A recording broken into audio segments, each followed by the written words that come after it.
Hello everyone, स्वागत है आप सभी का इस नई वीडियो में। आज मैं बात करूँगा इंडिया मार्ट और केपीआईटी के रिजल्ट के बारे में और Q4 का जो रिजल्ट आया है और उसमें मैनेजमेंट ने कौन कौन में क्या क्या बोला है और क्या क्या गाइडेंस दिया है नेक्स्ट ईयर के लिए FY25 के लिए, उसके लेकर के मैं आपको कौन कॉल का समरी भी आपके साथ डिस्कस करूँगा। और उसमें बिजनेस मॉडल भी मैं आपको बात करूँगा इंडिया मार्ट और केपीआईटी का, और Q4 के रिजल्ट के बारे में भी देखेंगे। तो चलिए सबसे पहले इंडिया मार्ट का देखते हैं कि क्या इंडिया मार्ट का बिजनेस मॉडल है और इसमें क्या रिजल्ट आया है। तो रिजल्ट में जैसा कि Q4 और FY24 का जैसा कि आप देख रहे हैं सामने, FY24 पूरे कंप्लीट फाइनेंशियल ईयर में 21% का रेवेन्यू जो है ग्रोथ हुआ है ईयर ऑन ईयर, और कलेक्शन जो ग्रोथ हुआ है 21% का हुआ, डेफर्ड रेवेन्यू 24% का ग्रोथ हुआ है। तो जितना ज़्यादा डेफर्ड रेवेन्यू ग्रोथ होगा उसी के प्रोपोर्शनेट में ये मेन जो रेवेन्यू का इंक्रीमेंट है वो होता है इनका बिजनेस मॉडल के अकॉर्डिंग, क्योंकि ये बेसिकली सब्सक्रिप्शन बेसिस में इनका बिजनेस मॉडल है। तो जिस हिसाब से इनका कलेक्शन चलता है उस हिसाब से इनका रेवेन्यू इनका इंक्रीज़ होता है ईयर ऑन ईयर। और एबिटा में आप देख सकते हैं 28% का मार्जिन आपका है और 24% ईयर ऑन ईयर ग्रोथ आया है। बेसिकली यहाँ पे नेट प्रॉफिट जो है 18% ईयर ऑन ईयर ग्रोथ देखने को मिला नेट प्रॉफिट में। तो ओवरऑल एक कंपनी ठीक ठाक, मतलब ओके रिजल्ट यहाँ पे अभी लाई है। पूरे फाइनेंशियल ईयर में 18 से 20% का यहाँ पे ग्रोथ एक तरह से आप कंसिडर करके चल रहे हो। यहाँ पे रेवेन्यू में भी 21% का और नेट प्रॉफिट में भी 18% का ग्रोथ देखने को मिला है। तो ठीक ठाक ग्रोथ है, और यहाँ से अगर इंप्रूवमेंट देखने को मिलता है तो बहुत ही अच्छा होगा। बट वैल्यूएशन लेवल पे आपको खुद एनालिसिस करना होगा, क्योंकि वैल्यूएशन थोड़ा हाई लेवल पे है। तो यहाँ पे अगर लास्ट कुछ टाइम का आप देखेंगे यहाँ पे रेवेन्यू किस हिसाब से आपका ग्रो किया है, तो ओवरऑल आपका 19 to 20% के आसपास का यहाँ पे लास्ट 5 ईयर में यहाँ पे कैगर बेसिस पे आपको ग्रोथ देखने को मिला रेवेन्यू में। और यहाँ पे आपको नेट प्रॉफिट जो है यहाँ पे काफ़ी ज़्यादा इंप्रूवमेंट देखने को मिला, क्योंकि यहाँ पे मार्जिन में बहुत ही इंप्रूवमेंट देखने को मिला। 16% का एबिटा मार्जिन हुआ करता था FY19 में, और यहाँ पे अब इम्प्रूव्ड होकर के ये FY24 में 28% तक का हो गया। बीच में तो 49% तक का जंप मिला था FY21 तक में।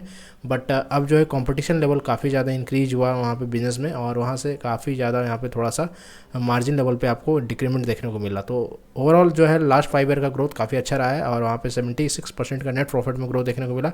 और EPS लेवल पे आपको 48%, मतलब कि पर्टिकुलर जो है अर्निंग पर शेयर का जो आपको जो मेन देखना होता है, नेट प्रॉफिट से भी ज़्यादा देखना होता है अर्निंग पर शेयर कितना इंक्रीमेंट देखने को मिला है इसमें। तो 48% से CAGR के हिसाब से आपको इंक्रीमेंट देखने को मिला।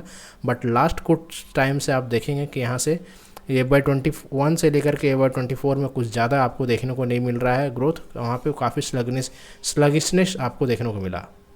तो इस चीज़ को आगे आने वाले क्वार्टर और ईयर में आपको ट्रैक करना होगा कि बिजनेस कहाँ जा रहा है, किस हिसाब से ग्रोथ कर रहा है, उसी के अकॉर्डिंग आपको वैल्यूएशन देना होगा। तो इसमें बिजनेस मॉडल बेसिकली ये है कि बायर और सप्लायर को ये बेसिकली मीट करवाते हैं, और अपना एक प्लेटफॉर्म इनका है इंडिया मार्ट एप्लीकेशन करके। और इंडिया मार्ट वेबसाइट पे भी आप बहुत ही फेमस है, आप जानते होंगे जैसा कि, और काफ़ी नोन ये प्रोडक्ट है एक तरह से। आपका जो B2B सप्लायर जो होते हैं, जो भी बायर होते हैं, सप्लायर होते हैं, मेगा जो भी मेट्रोपॉलिटन सिटी में आपका जो सप्लायर है, वहाँ पे छोटे शहर में कोई बायर वहाँ पे लेना चाहता है उस कंपनी से, तो होम डिलीवरी वहाँ पे सब कुछ वहाँ पे आपका मैनेज होता है, और सब कुछ वहाँ से आपको ट्रांसपेरेंसी के साथ और वहाँ पे सिक्योरिटी के साथ, वहाँ पे पेमेंट वे गेटवे भी इनका है, और सब कुछ वहाँ पे ट्रांसपेरेंसी के साथ ये मैनेज करते हैं। तो वहाँ पे क्लाउड टेक्नोलॉजी के बेसिस पे ये CRM लीड मैनेजर प्रोवाइड करवाते हैं सप्लायर के, और सप्लायर जो है वो अपने बायर को वहाँ पे फाइंड आउट करके सप्लायर से मीटअप करवाता है, और वहाँ पे आपको प्राइस को डिफाइन करवाता है। तो ये इनका स्ट्रेटजी है, बायर सप्लायर को वहाँ पे प्रोडक्ट का जो है वहाँ पे मीट करवा करके वहाँ से बिजनेस इन जनरेट करना के। और वहाँ पे सब्सक्रिप्शन चार्ज करते हैं दोनों को, सप्लायर को भी सब्सक्रिप्शन चार्ज होता है और बायर को भी सब्सक्रिप्शन चार्ज होता है। बायर भी वहाँ पे आपको नॉन सप्लायर जो है वहाँ पे वेरीफाइड सप्लायर है, वहाँ पे अगर आपको वहाँ से देखना है और उसका अगर आइडेंटिफाइड कॉन्टैक्ट आपको निकालना है तो उसके लिए आपको सब्सक्रिप्शन लेना होगा। और अगर सप्लायर आप हैं तो आपको अगर दूसरे सिटी में अगर कोई बायर है तो आपको अगर उसके कोई डिटेल्स निकालना है पर्टिकुलर, और वेरीफाइड बायर है या नहीं है, या फिर फ्रॉड है कुछ भी है, तो आपको एक CRM लीड मैनेजर प्रोवाइड किया जाता है सब्सक्रिप्शन लेने के बाद, सप्लायर को भी और यहाँ पे बायर को भी। तो दोनों जो है यहाँ पे लीड जो मैनेजर है वहाँ पे काफ़ी ज़्यादा हेल्प करता है बायर और सप्लायर को यहाँ पे अपने दोनों को डील क्लोज करने में, और वहाँ पे काफ़ी ज़्यादा पेमेंट गेटवे भी सेफ होता है, वहाँ पे सब कुछ ट्रांसपेरेंसी मेंटेन करने में। तो ये एक इनका बिजनेस मॉडल बेसिकली है। और यहाँ पे 3-4 लेवल का इनका फिर वहाँ पे प्रीमियम मेंबरशिप है, एक आपका गोल्ड मेंबरशिप, प्लैटिनम मेंबरशिप और सिल्वर मेंबरशिप का जो है। तो यहाँ पे जो एज ए परसेंटेज रेवेन्यू जो है यहाँ पे मेनली रूप से देखिए कि इस तरीके का है। यहाँ पे टॉप 10% जो है 21,000, यहाँ पे जो मेन आरपू जो आ रहा है सबसे ज़्यादा यहाँ पे आपका आरपू आ रहा है यहाँ पे आपका टॉप 1% का 905 के 900 लाख का आसपास का। तो प्रीमियम मॉडल मतलब कि फ्री सप्लायर भी यहाँ पे कुछ कुछ वो ट्रायल बेसिस पे प्रोवाइड करवाते हैं, बट वो लिमिटेड होता है। मेनली रूप से जो इनका जो है यहाँ पे फोकस है गोल्ड और प्लैटिनम और सिल्वर, ये तीन का जो है मेनली रूप से इनका फोकस है बिजनेस को ग्रो करने के लिए आगे आने वाले टाइम में। ये कॉल में इन्होंने बताया भी कि इसके ऊपर जो है ज़्यादा फोकस कर रहे हैं। और ये देखिए यहाँ पे किस तरीके से बायर का परसेंटेज है और सप्लायर का परसेंटेज है। और जो मेनली जो बायर है इनके पास है यहाँ पे 30% मेट्रो सिटी से है और टायर 2 सिटी से 25% है, रेस्ट ऑफ इंडिया से 45% है और मेट्रो सिटी से सप्लायर की संख्या सबसे ज़्यादा है। और क्योंकि वहाँ पर ज़्यादा फैक्ट्रीज हैं, वहाँ पर काफ़ी ज़्यादा वहाँ पर इंडस्ट्रीज़ है, तो मेट्रो सिटीज़ में 54% सप्लायर है। तो वहाँ पे काफ़ी ज़्यादा वो एक पूरे ऑल ओवर इंडिया को कनेक्ट करने का ये काम करती है। और एक सबसे अच्छा ये चीज़ है इनके पास। अकाउंटिंग में भी इनका एक जो भी सॉफ्टवेयर है उसमें अपना इन्वेस्टमेंट रखा है इन्होंने। व्यापार नाम का एक सॉफ्टवेयर था, इनको ये एक्वायर किया, 27.5% स्टेक लिया। और रियल बुक्स में भी इन्होंने 26% का स्टेक्स लिया है। और बीजी नाम का एक सॉफ्टवेयर है, यहाँ पे काफ़ी ज़्यादा इनका अपना खुद का सॉफ्टवेयर है, 100% ऑन सब्सिडरी है।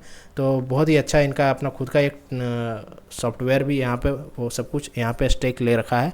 और लाइव कीपिंग स्टॉक जो है वहाँ पे जो टैली में उनका जो है मेनली रूप से आपने टैली ERP यूज किया होगा, वो भी उनका 51% स्टेक इनमें है। तो काफ़ी ज़्यादा यहाँ पे स्टेक्स इन्होंने कुछ कंपनी में ऑलरेडी इन्होंने इन्वेस्ट करके रखा है।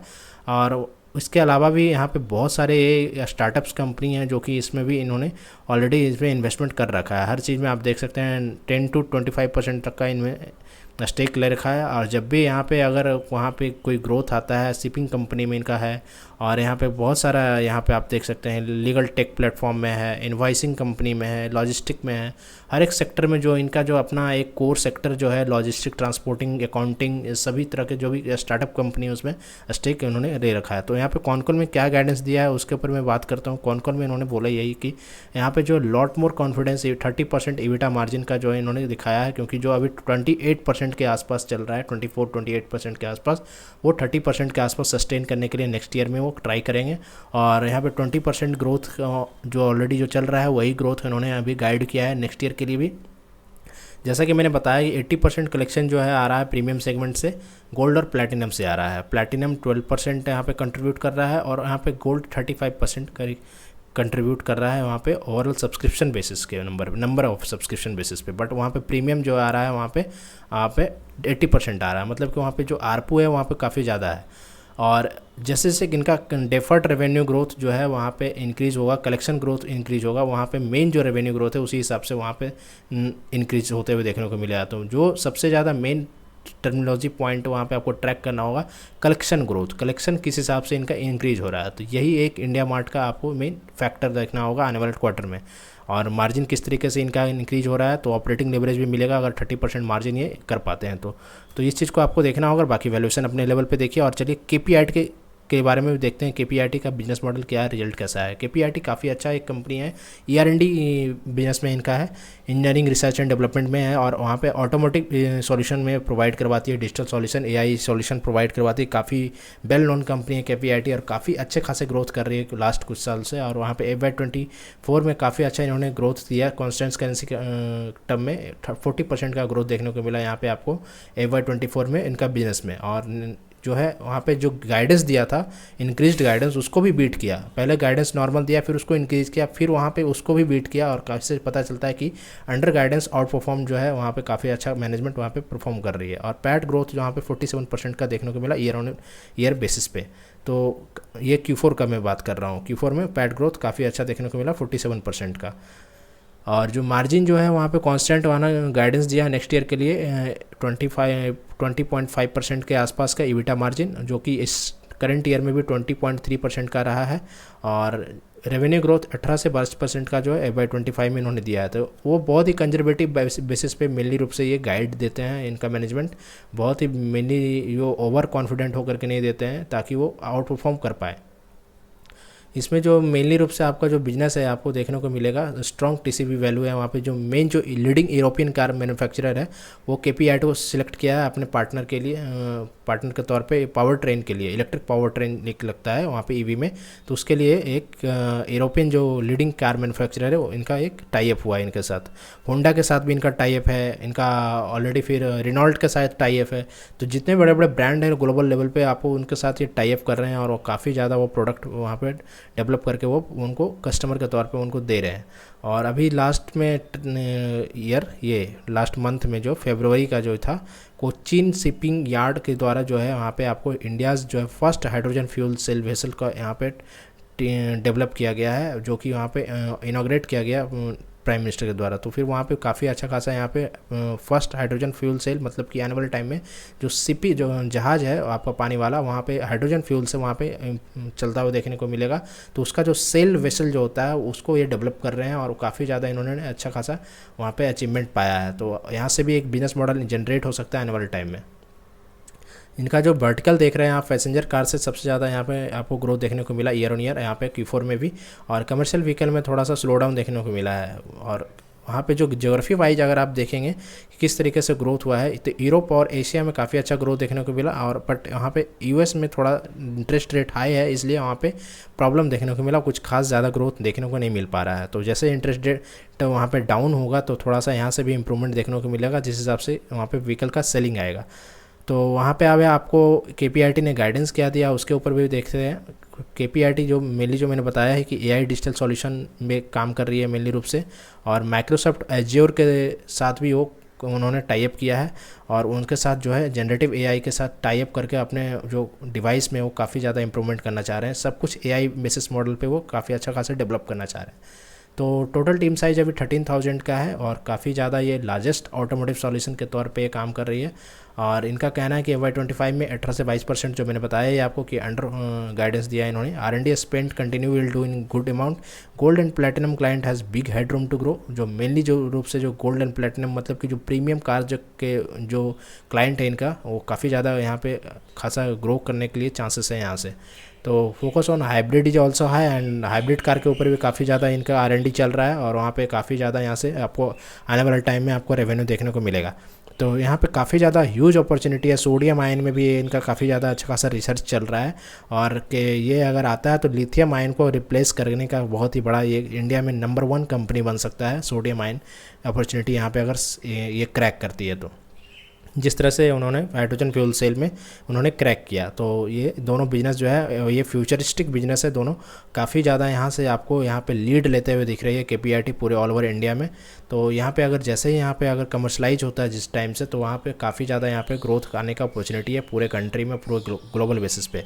तो FY25 में तो मैंने जैसा कि बोला ही आपको कि यहाँ पे additional technology investment in related area cross practice offering AI adoption. तो मेनली रूप से जो है यहाँ पे काफ़ी ज़्यादा इन्वेस्ट कर रहे हैं कि एआई एडॉप्ट कैसे करें, एआई को कैसे यहाँ पे इम्प्लीमेंट करें अपने प्रोडक्ट में। तो एआई का जो ऊपर जो इनका फोकस है काफ़ी ज़्यादा है। इनका मेनली जो फोकस है एशिया के और यूरोप में काफ़ी ज़्यादा इनका फोकस है कि कैसे वहाँ पे ग्रो किया जाए। तो ये चीज़ इनका है। तो चलिए यही था केपीआईटी और इंडिया मार्ट का अपडेट, और वीडियो अच्छा लगा हो तो लाइक कीजिए, सब्सक्राइब कीजिए चैनल को, और